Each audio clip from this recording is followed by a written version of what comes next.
Bienvenidos. En esta oportunidad vamos a hablar acerca del contrato de trabajo. El contrato de trabajo está regulado en nuestra legislación peruana, en especial por la Ley de Productividad y Competitividad Laboral.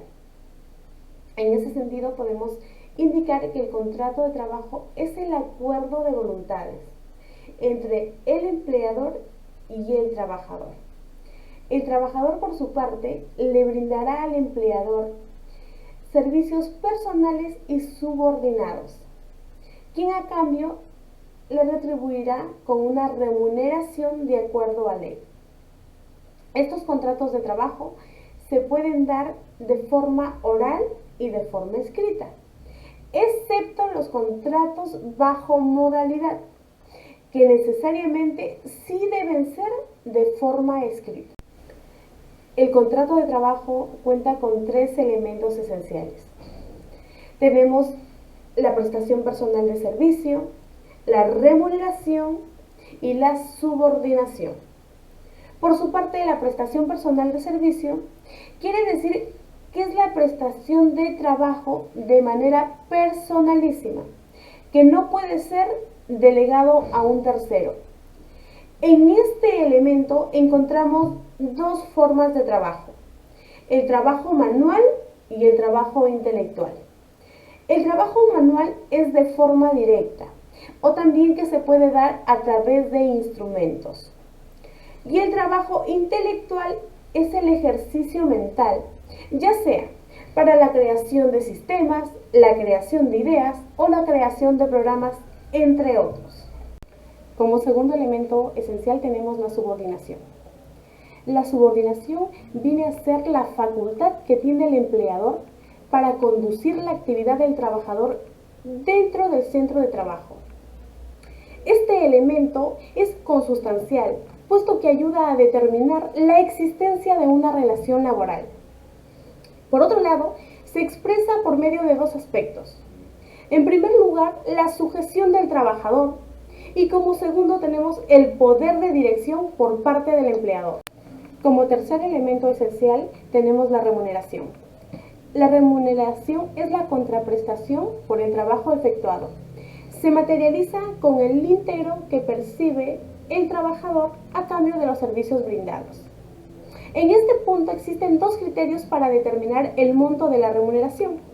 El primer criterio es el criterio temporal, que se basa en las horas y días trabajadas.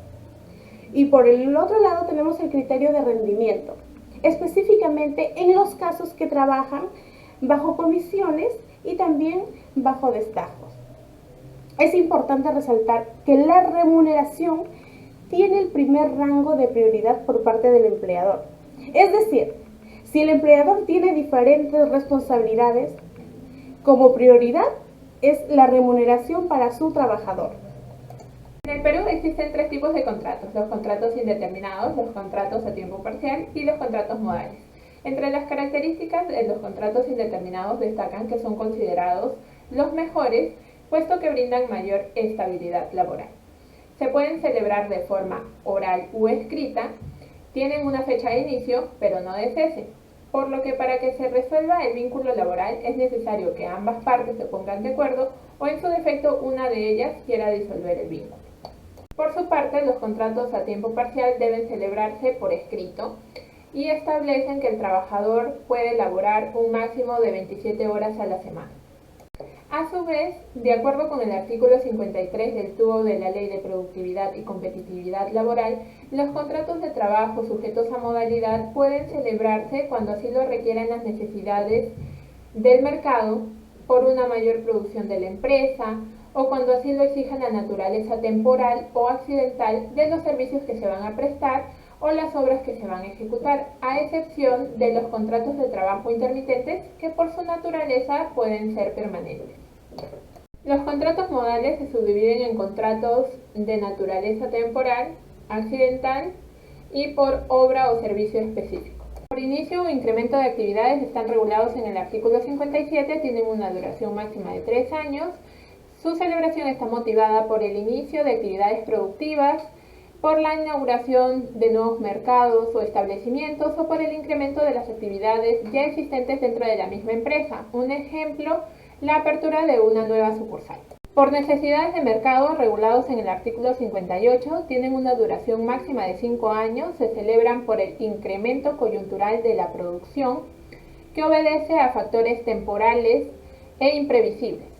Un ejemplo, una empresa que necesita contratar mayor personal por el incremento de la demanda de productos de bioseguridad en esta pandemia.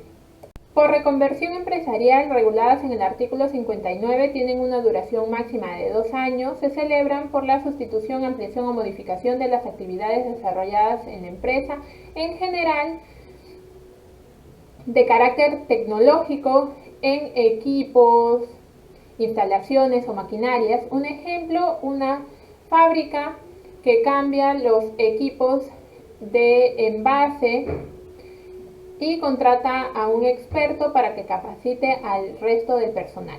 De contrato tenemos los contratos accidentales que se dividen en contrato ocasional, contrato de suplencia y el contrato de emergencia.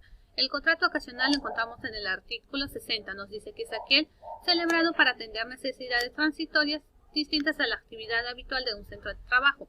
Su plazo máximo es de 6 meses al año. Un ejemplo tenemos los estudios de mercado. El contrato de suplencia lo encontramos en el artículo 61. Nos dice que es aquel que busca sustituir a un trabajador estable de la empresa cuyo vínculo laboral se encuentra suspendido por alguna causa. Su duración será la que resulte necesaria. Un ejemplo tenemos una recepcionista que sale de vacaciones, se contrata un reemplazo. El contrato de emergencia lo encontramos en el artículo 62. Nos dice que es aquel que se celebra para cubrir necesidades promovidas por caso fortuito o fuerza mayor. Su duración va a ser la que dure la emergencia. Un ejemplo tenemos en casos de terremoto. El tipo de contratos son los contratos de obra o servicio específico. Tenemos el contrato intermitente, el contrato de obra o servicio específico y el contrato de temporada. El contrato intermitente lo encontramos en el artículo 64. Nos dice que es aquel contrato que se celebra con el fin de cubrir las necesidades de las actividades de la empresa por la que su naturaleza son permanentes pero discontinuas. Un ejemplo de ello tenemos un trabajador del sector agrario. Otro tipo de contrato es el contrato de obra o servicio específico, lo encontramos en el artículo 63. Se celebra cuando se tiene un objetivo previamente establecido y de duración determinada. Un ejemplo de ello tenemos la contratación de un auditor para una auditoría específica. Otro tipo tenemos el contrato por temporada, lo encontramos en el artículo 67 al 71. Nos dice que atiende necesidades propias del giro que se cumplen solo en determinadas épocas del año. Un ejemplo de ello tenemos los trabajadores en época de verano que tienen sus tiendas en Asia o Cañete. Los contratos anteriormente mencionados se pueden suspender o se pueden extinguir. Cuando nos referimos a la suspensión, es el cese temporal de las obligaciones establecidas dentro del contrato laboral, ya sea por parte del empleador o por parte del trabajador, mientras que subsiste el vínculo laboral. Ahora, del texto único ordenado del decreto legislativo 728, que es la Ley de Productividad y Competitividad, específicamente de su artículo 11, se puede deducir que existe hasta 2 tipos de suspensión: la suspensión perfecta y la suspensión imperfecta. Al referirnos de la suspensión perfecta, es cuando la obligación de prestar servicio al trabajador va a cesar temporalmente, así como también la obligación de pagar una remuneración por parte del empleador, mientras que obviamente subsiste el vínculo laboral. La figura de la suspensión perfecta solamente era aplicable en caso fortuito o fuerza mayor y por un plazo máximo de 90 días. Sin embargo, en esta actual circunstancia donde muchas actividades económicas se paralizaron, muchas empresas se paralizaron, entonces el Estado permite la aplicación de esta figura mediante el decreto de urgencia 038-2020, donde establece de que de acuerdo a la naturaleza de las actividades que desarrolla dicha empresa y al grado de afectación que ha tenido por la paralización de estas actividades, entonces puede aplicar lo que es la suspensión perfecta de labor. También tenemos otro tipo de suspensión, que es la suspensión imperfecta. En la suspensión imperfecta cesa temporalmente la obligación de prestar servicio por parte del trabajador, pero sin embargo subsiste la obligación por parte del empleador de pagar una remuneración. La figura de la extinción del contrato laboral. La extinción del contrato laboral significa una ruptura definitiva del vínculo obligacional, tanto por parte del trabajador como por parte del empleador. Las causas que se pueden señalar como aquella que va a extinguir esta relación laboral o este vínculo laboral plasmado en un contrato, lo encontramos en el artículo 16 del texto único ordenado del decreto legislativo 728. Dentro de todas esas causas podemos resaltar, por ejemplo, la renuncia o el retiro voluntario por parte del trabajador o el despido por parte del empleador, siempre que sea por causas justas o por causas establecidas en las leyes que protegen el derecho del trabajo. En ese sentido, como ya se ha contextualizado, el despido es una de las formas de extinguir el contrato de trabajo. Esta es una acción imputable al empleador, es decir, parte desde el empleador la decisión de despedir o no despedir al trabajador. Ahora, en el caso de la legislación, no solo en la legislación peruana, sino en los convenios de la OIT, se trata de eliminar o disminuir, justamente por ser esta característica imputable al empleador, todo tipo de abuso con respecto de esta figura. Asimismo, por esa característica que tiene el despido, existe una protección hacia el trabajador, mediante el rol subsidiario y compensatorio que tiene el derecho del trabajo. En ese sentido, tenemos que la protección ante el despido es una protección constitucional. La protección al despido debe entenderse como una protección de derecho fundamental, puesto que se basa en dos derechos constitucionales. El primero, que es el derecho a acceder a un puesto de trabajo. Este se encuentra plasmado en el artículo 22 de la Constitución Política del Perú, donde nos señala que el trabajo es un derecho y también es un deber, ya que el trabajo es la base del bienestar social y un medio para la realización de la persona.